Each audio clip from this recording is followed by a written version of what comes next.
Lucas, capítulo de número 4, e eu quero ler dos versículos 14 até o versículo de número 21. Lucas, capítulo 4, versículos 14 ao 21. Os irmãos que encontraram o texto, nos dê um sinal dizendo amém. Está escrito: Então, pelo poder do Espírito, voltou Jesus para a Galileia, e a sua fama correu por toda aquela região.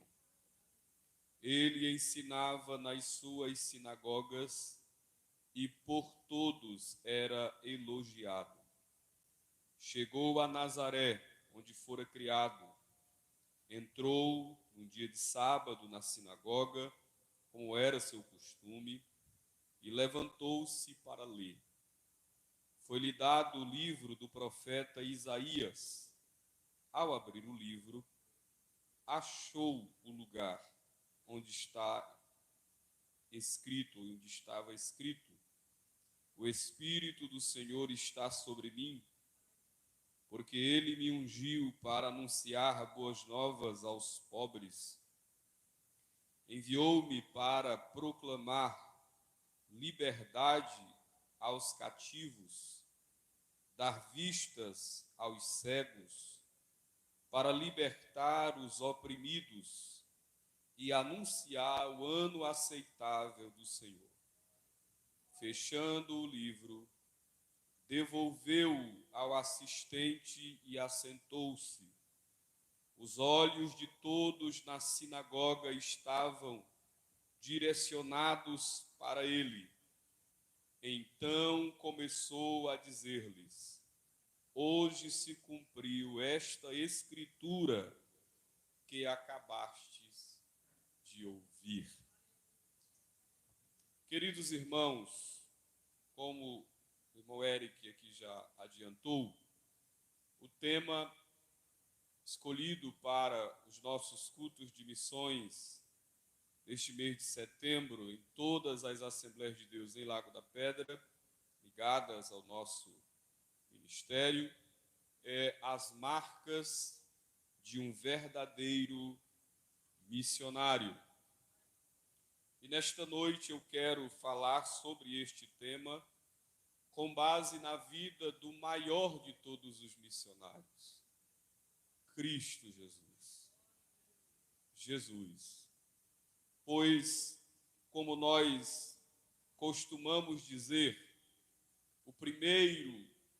a primeira pessoa a fazer missões foi o próprio Deus. Antes da igreja ser enviada ao mundo, Jesus enviou o Espírito à igreja. Antes de Jesus enviar o Espírito à igreja, Deus enviou Jesus ao mundo, ou o Filho ao mundo. Então, a primeira pessoa a fazer aquilo que nós chamamos de obra missionária foi o próprio Deus, a Trindade Santa, o Pai, o Filho e o Espírito Santo. Deus, o Pai, fez missões quando enviou o seu Filho para morrer pelos nossos pecados. Pois não haveria missões sem igreja e não haveria igreja sem cruz. Portanto, Deus fez isso primeiramente. Deus enviou o seu Filho, o Verbo que estava com ele, o Verbo que no princípio estava com Deus e era Deus, se fez carne e habitou entre nós, e vimos a sua glória, glória como do unigênito do Pai. Cristo foi à cruz, morreu pelos nossos pecados e enviou o Espírito Santo à igreja. E antes de enviar o Espírito à igreja, Jesus deixou claro que o Espírito seria enviado à igreja para auxiliá-la na missão que ela teria de proclamar o seu evangelho a todos os homens, a todas as terras, a todos os povos. Jesus disse em Atos capítulo 1 e versículo de número 8: recebereis poder ao descer sobre vós o Espírito Santo, e sereis minhas testemunhas, tanto em Jerusalém, como em toda a Judeia, Samaria e até os confins da terra. É por isso que nós precisamos olhar para o próprio Senhor, olhar para Cristo, que é o Deus.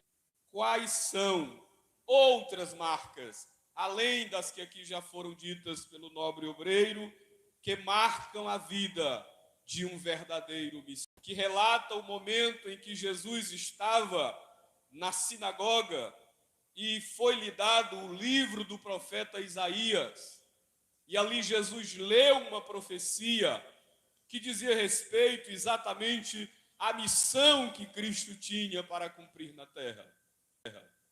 Então é um texto bastante sugestivo. A minha palavra esta noite, com base nesse texto, será muito fácil dos irmãos compreenderem, mas para ser mais fácil ainda, eu preciso que os irmãos me ajudem a pregar, mas não é repetindo o que eu digo não, como muita gente faz. É olhando para, mas não é repetindo o que eu digo não, como muita gente faz. É olhando para a Bíblia, para vermos o que o texto diz. Quais são, de fato, as marcas de um verdadeiro missionário? Olhando para Jesus. A primeira marca de um verdadeiro missionário que aprendemos com Jesus está no verso de número 14. Diz a Bíblia: então, pelo poder do Espírito, voltou Jesus para a Galileia, e a sua fama correu por toda aquela região. O verso de número 14, ele é a continuação daquilo que está escrito no versículo 1 do capítulo 4, onde a Bíblia diz que Jesus, cheio do Espírito Santo, ele voltou do Jordão e foi levado pelo mesmo Espírito ao deserto para ser tentado pelo diabo. E sendo tentado por 3 vezes, e tendo vencido pelo poder da palavra de Deus, porque por 3 vezes Jesus disse: está escrito, está escrito, está escrito, mostrando para nós que nós não vencemos o diabo e a sua tentação amarrando, usando palavras de efeito. Não, nós vencemos o diabo pelo poder da palavra de Deus, que é a espada do Espírito que está em nossas mãos. Aí o verso 14 diz que Jesus, pelo mesmo poder do Espírito, voltou para a Galileia. Veja, por 3 vezes a Bíblia faz questão de destacar isso. Jesus, cheio do Espírito, voltou do Jordão. Jesus foi levado pelo Espírito para o deserto. Jesus voltou para a Galileia pelo poder do Espírito. Aqui nós aprendemos qual é a primeira marca de um verdadeiro missionário. Um verdadeiro missionário é um homem crente, salvo, que é cheio do Espírito Santo de Deus e é pelo mesmo Espírito direcionado. É impossível, irmãos, fazermos a obra missionária com eficiência se não formos cheios do Espírito Santo. É impossível pregarmos o Evangelho de Cristo e vermos almas se rendendo aos pés de Jesus, se não formos homens e mulheres cheios do Espírito Santo. Por quê? Porque é o Espírito que ilumina o nosso entendimento na compreensão da palavra de Deus. É o Espírito Santo que, quando nós pregamos a palavra, convence os homens do pecado, da justiça e do juízo. É o Espírito Espírito Santo que opera o novo nascimento na vida do homem. É o Espírito Santo que nos dá ousadia para pregarmos a palavra de Deus. É o Espírito Santo que manifesta os dons espirituais sobre a nossa vida. É pelo poder do Espírito que nós fazemos a obra missionária e pregamos o Evangelho. Portanto, a primeira marca que evidencia um verdadeiro missionário é uma vida na plenitude do Espírito Santo. O missionário, e aqui quando eu falo de missionário, eu fazer este esclarecimento. Nós estamos falando de missionário não apenas no sentido do ofício, porque geralmente quando nós ouvimos a palavra missionário, a primeira coisa que vem à nossa mente é o ofício de missionário. É alguém que às vezes foi separado por Deus para uma missão específica. É alguém que foi chamado por Deus, como Paulo, lá na igreja de Antioquia. Paulo e Barnabé, quando o Espírito disse: separai-me a Saulo e a Barnabé para a obra que eu os tenho chamado. Existe de fato esse missionário de ofício, aquele que é separado por Deus e enviado para um local de trabalho específico, para abrir uma igreja, para pregar o Evangelho. Mas quando eu uso o termo missionário aqui, eu estou levando você ao entendimento de que toda a igreja de Cristo Jesus, todo crente salvo, precisa ser um missionário.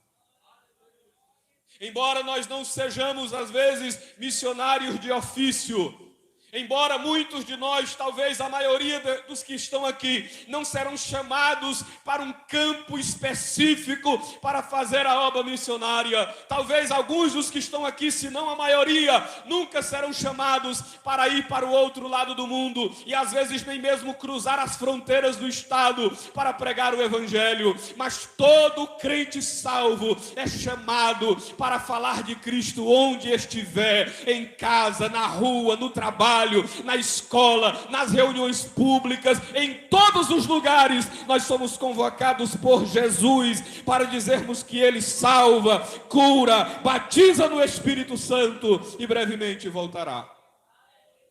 Todo crente, portanto, neste sentido, é um missionário.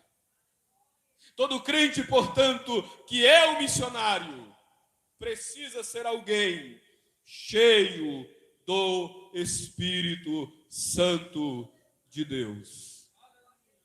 Precisa ser alguém que vive na plenitude do Espírito Santo, que é direcionado pelo Espírito Santo, porque há momentos, meus irmãos, que a sabedoria humana não alcança. Há momentos, irmãos obreiros, que a sabedoria, o entendimento não alcança o entendimento humano. Há momentos que o conhecimento não alcança.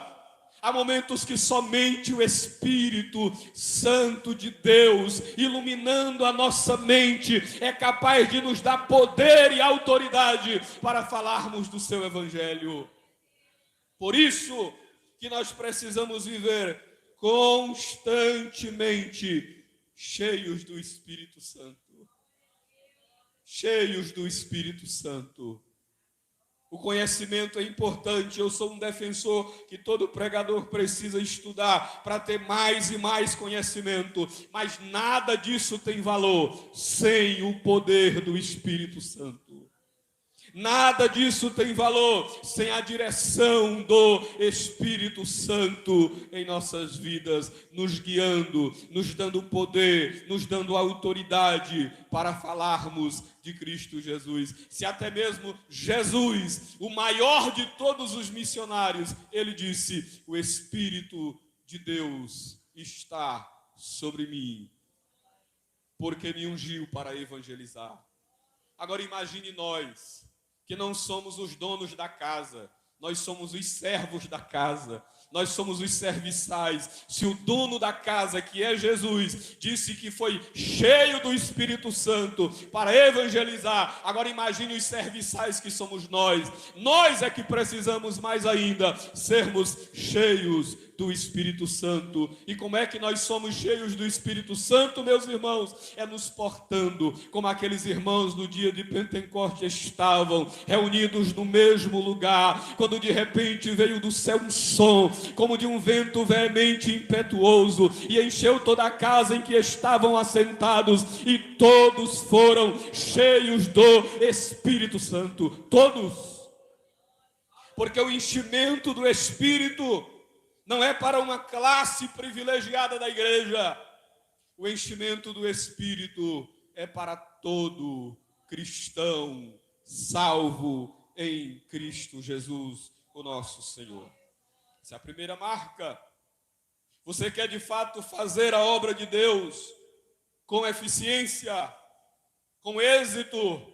Busque mais e mais o poder do Espírito Santo. E não há uma fórmula.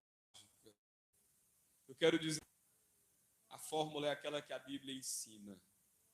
É buscarmos, é orarmos, é dizermos: Jesus, esvazia-me de mim mesmo, dos meus conceitos, dos meus preconceitos, e enche-me com o teu Santo Espírito. Aleluia, enche-me com o teu Santo Espírito. Eu quero viver na plenitude do Espírito Santo. Eu quero ser direcionado pelo teu Espírito, mas não é para me aparecer, não é para ninguém ver que eu sou, ou dizer que eu sou mais espiritual do que ninguém. Eu quero ser cheio do teu Espírito, para que eu fale a tua palavra com ousadia, sem medo, sem timidez. Eu diga diante do doutor, com a mesma coragem que eu digo diante de alguém que não tem entendimento, que Jesus salva, que ele morreu pelos pecadores e ele está disposto a perdoar aquele que se arrepende. O enchimento do Espírito na vida de um cristão é para que ele propague a mensagem do Evangelho. Essa é a primeira marca. A segunda, olhe comigo o verso de número 14. Então, pelo poder do Espírito, voltou Jesus para a Galileia, e a sua fama correu por toda aquela região. E eu ainda quero ver o verso 15. Ele ensinava nas suas sinagogas e por todos era elogiado. Dois termos são usados aí: fama e elogio. Geralmente, quando nós pensamos em fama, dentro do nosso conceito moderno, nós pensamos logo em alguém que é ovacionado. Mas fama, dentro do contexto aqui, é testemunho. É conhecer alguém, é conhecer a integridade, é conhecer o caráter, é ver a conduta da pessoa. Portanto, a segunda marca de um verdadeiro missionário, além de ser alguém cheio do Espírito Santo, o verdadeiro missionário, o crente que faz a obra missionária, é alguém de testemunho. É alguém que vive o que prega. É alguém cujas palavras não podem ser reprovadas pela conduta. Porque se tem uma coisa que atrapalha a pregação do Evangelho, é mau testemunho. Se tem uma coisa que desqualifica qualquer pregador do Evangelho, é mau testemunho, é má fama. Porque você pode, às vezes, trazer uma mensagem eloquente, você pode, às vezes, expressar palavras bonitas, você pode ter argumento suficiente para convencer qualquer pessoa na sua rua da verdade que você está pregando. Mas se a sua conduta não condiz com aquilo que você prega, de nada valerá a sua mensagem. Testemunho, meus irmãos. O testemunho, a integridade pública, ela é essencial para o sucesso, para o êxito na obra missionária. Aqueles que fazem a obra de Deus, aqueles que pregam o Evangelho, eles precisam ser homens e mulheres de testemunhos. Eu citei, e do dia que eu citei, não fui mais procurar, eu disse que ia procurar lá na congregação onde nós estamos servindo, nós trouxemos lá um estudo sobre evangelismo, E tem uma passagem bíblica, talvez o irmão Ricardo, que é bom de Bíblia, ele talvez lembre, onde Jesus disse assim: o que eu estou dizendo a vocês em oculto, preguem sobre os telhados. Preguem sobre os telhados. Por quê? Lembre-se, naquela época, era possível, de fato, alguém subir e pregar de cima de um telhado.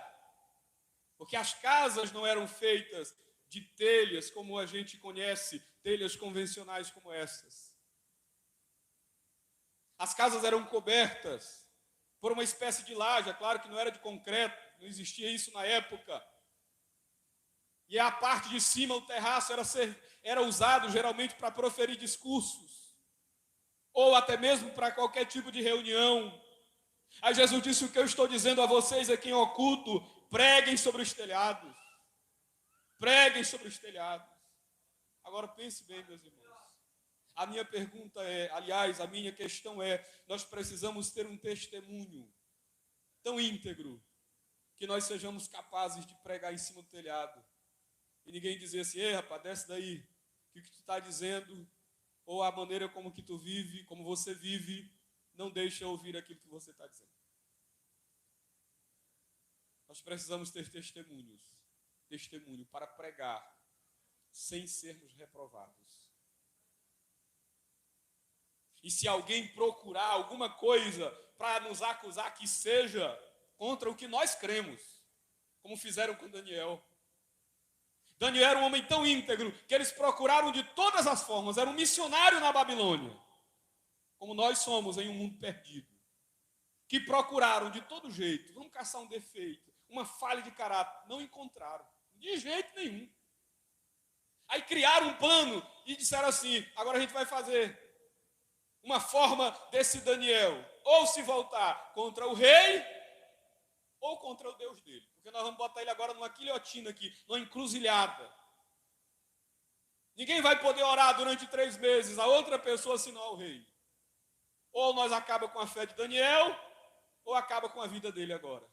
Ele não tem para onde correr. Mas a Bíblia diz que Daniel, quando ouve o edito, assinado pelo rei, dobra os seus joelhos, abre as janelas para as bandas de Jerusalém. E como fazia todos os dias, como todo judeu fazia 3 vezes ao dia, manhã, ao meio-dia e ao anoitecer, ele se punha diante do Senhor em oração. Levaram ele para a cova, mas o crente, meus irmãos, que é fiel a Deus, Deus o preserva, Deus o guarda. Deus faz com que o seu nome seja lembrado, não pela fama, mas pela integridade que ele tem de fato diante do Senhor. E Deus operou um grande livramento na vida de Daniel. Aleluia. Nós precisamos viver de tal forma que nós possamos pregar desta forma, sem sermos reprovados. Pregar sobre os telhados. Pregar publicamente, sem que alguém desconstrua a nossa mensagem com base na nossa conduta. Eu sempre digo para os irmãos lá da congregação, quando nós trazemos alguns seminários sobre pregação, eu digo assim: irmãos, as pessoas podem até duvidar do que cremos, mas eles não podem duvidar que nós cremos. Eles podem não acreditar em nada do que a gente está dizendo, mas eles não podem duvidar que nós acreditamos. E sabe quando é que eles duvidam que nós acreditamos? É quando a gente diz, mas não vive. É quando nós pregamos Jesus transforma a vida. Aí a nossa vida dá evidência de que nunca fomos transformados. As pessoas podem não crer na nossa mensagem, podem não crer na nossa pregação, mas elas não podem duvidar que nós acreditamos, que nós cremos de fato, não por um conceito teórico, mas porque vivemos isso em nossa vida. Nós fomos transformados aleluia, experimentamos a obra regeneradora, santificadora, transformadora do Espírito Santo. Hoje estamos em Cristo, e estando em Cristo, nova criatura somos. As coisas velhas já passaram, e eis que tudo se fez novo. Tudo. Aleluia, aleluia. O missionário verdadeiro, ele tem um testemunho. Aleluia. Glória a Jesus. Aleluia. Aleluia. Glória a Jesus.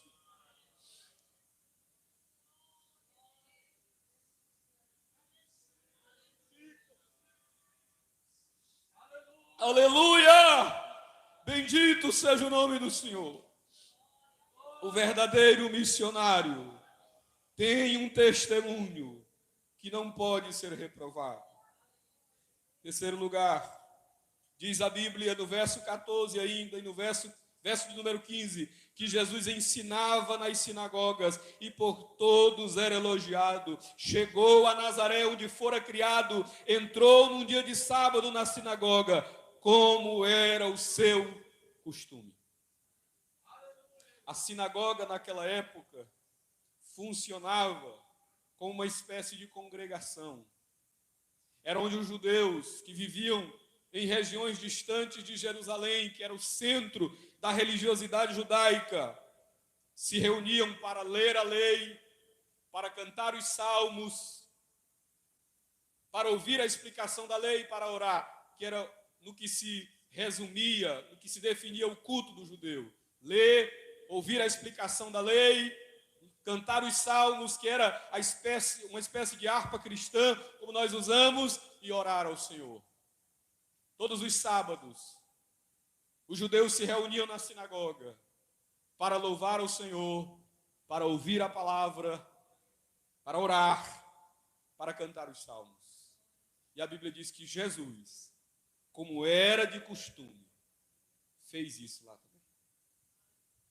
Ele não foi uma vez na sinagoga, naquele dia, disse assim, quem sabe, olha, eu vou hoje na sinagoga. Não, a Bíblia diz que como era de costume, ele foi à sinagoga. Porque a terceira marca de um missionário, meus irmãos, é que ele precisa ter raízes numa igreja local. Não existe essa de missionário sem igreja. Há muitos hoje se intitulando, missionário, pega, bota um título ali, missionário fulano de tal. Mas você caça ele num culto de ensino, você não acha. Você caça ele numa escola dominical, você não acha. Você caça ele num culto de ceia, você não acha. Porque ele percorre o mundo inteiro, pregando, vai para um lugar, vai para outro, mas não tem raízes firmadas no lugar. Ele não responde a ninguém. Ele não tem pastor, ele não tem dirigente, ele não tem igreja. Ele tem o nome de missionário, mas o missionário verdadeiro não é assim. O missionário verdadeiro, a exemplo de Jesus Cristo, ele tem raízes firmadas em uma igreja local, ele se congrega. Ele não apenas prega, ele ouve pregação. Porque, irmão Ledegés, nós estamos vivendo um tempo de pregadores que não ouvem pregação, que não param para ouvir ninguém, que se acham os reis da cocada preta e não ouvem ninguém. Só vão para o culto no dia que vão pregar. E não é assim que Jesus nos ensina, meus irmãos. Jesus não era nem o pregador no dia lá na sinagoga. Ele foi porque deram o livro para ele na hora, para trazer a palavra. Mas como era de costume, ele foi para a sinagoga. Ou pregando ou não pregando, o verdadeiro missionário, ele tem raízes fincadas na igreja local. Ele sabe o que é uma escola dominical, ele sabe o que é um culto de ensino, ele sabe o que é uma celebração da ceia do Senhor, porque ele não apenas tem o nome de que pertence a uma igreja, não, ele pertence a uma igreja, ele pertence a uma congregação. Hoje, Nós estamos vivendo, o irmão Gedaías sabe, a febre.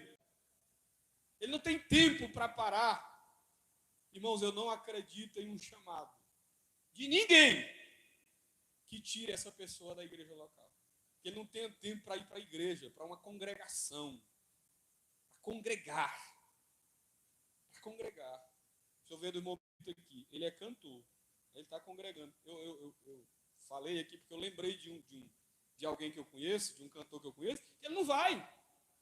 Ele só vai se tiver festa na igreja dele. Que crença é essa? Que Jesus é essa que essas pessoas estão servindo? Eu sempre digo que quem vai para a igreja só porque vai cantar para pregar, ele quer se amostrar. Quer aparecer. Porque quem quer servir a Deus, ele serve alegre. No dia que canta, no dia que não canta, no dia que prega, no dia que não prega. Porque ele está servindo a Jesus. Ele está fazendo a obra de Deus, para a glória de Deus e para a edificação da sua vida e de outros. O missionário verdadeiro, ele tem uma igreja local. Ele se congrega. Ele se congrega. A quarta marca, olha o que diz o verso de número 17, verso 17. E foi-lhe dado o livro do profeta Isaías. Ao abrir o livro, achou o lugar onde estava escrito. Irmãos, naquele tempo, as Bíblias elas eram completamente diferentes das nossas. Os irmãos sabem. Os livros da Bíblia, eles eram em rolos. Ou de pergaminho, ou feitos de couro, que era o pergaminho, ou feitos de papiro, que era a entrecasca de uma planta, de mesmo nome. Era assim os livros. E não tinha os 39 livros do Antigo Testamento reunidos, não tinha o rolo do profeta Isaías estava lá separado. Aí o de Jeremias, o de Ezequiel e assim por diante. Dos 12 profetas, que era só um livro, do Pentateuco, e vai por aí. Aí lá a Bíblia diz assim, e foi-lhe dado o livro do profeta Isaías. O termo aí, livro, é rolo. O rolo do profeta Isaías. O livro. Entregaram para Jesus. E naquele tempo, a Bíblia não tinha capítulo, não tinha versículo, era uma escrita da direita para a esquerda, que era como era escrito o hebraico, e em colunas. Mas a Bíblia diz assim, e achou o lugar onde estava escrito. Porque missionário, meus irmãos, verdadeiro, tem intimidade com a Bíblia. Essa é a quarta marca de um missionário verdadeiro. Ele tem intimidade com a palavra de Deus. Ele conhece a palavra de Deus. Ele pode, às vezes, não saber nem ler, mas ele conhece a palavra de Deus. Conhece a palavra. Porque, às vezes, ele não lê, mas ele ouve. E a Bíblia diz que bem-aventurado é aquele que lê e os que ouvem as palavras desta profecia. O missionário verdadeiro, ele tem conhecimento da palavra de Deus. Conhecimento. Ele manuseia o livro que ele prega. Ele conhece a mensagem do Evangelho, como Cristo, quando pegou o livro, achou o lugar em que estava escrito e leu, expôs diante do povo aquela mensagem. O missionário verdadeiro, meus irmãos, ele precisa, portanto, em quarto lugar, ter intimidade com o livro, com a palavra de Deus. E ter intimidade de tal forma que lê o livro, não apenas quando vai pregar, mas lê o livro, ouve a palavra sempre. Porque Jesus foi, como era de costume. Não foi a primeira vez que ele foi outras vezes. E no dia que ele teve a oportunidade, diz a Bíblia, que ele achou o lugar. Pegou o livro do profeta Isaías e foi percorrendo. Eu imagino que deve ter sido assim. Tinha 2 assistentes que seguravam, um do lado direito, outro do esquerdo, abria o livro, e aí o leitor, o rabino, o mestre, ia ler. Aí Jesus foi procurando até que encontrou. Está aqui. O Espírito do Senhor está sobre mim, porque me ungiu para evangelizar os povos. os pobres, enviou-me a proclamar a liberdade aos cativos, etc. O missionário verdadeiro, em quarto lugar, ele tem intimidade com o livro, com a Bíblia, com a palavra de Deus.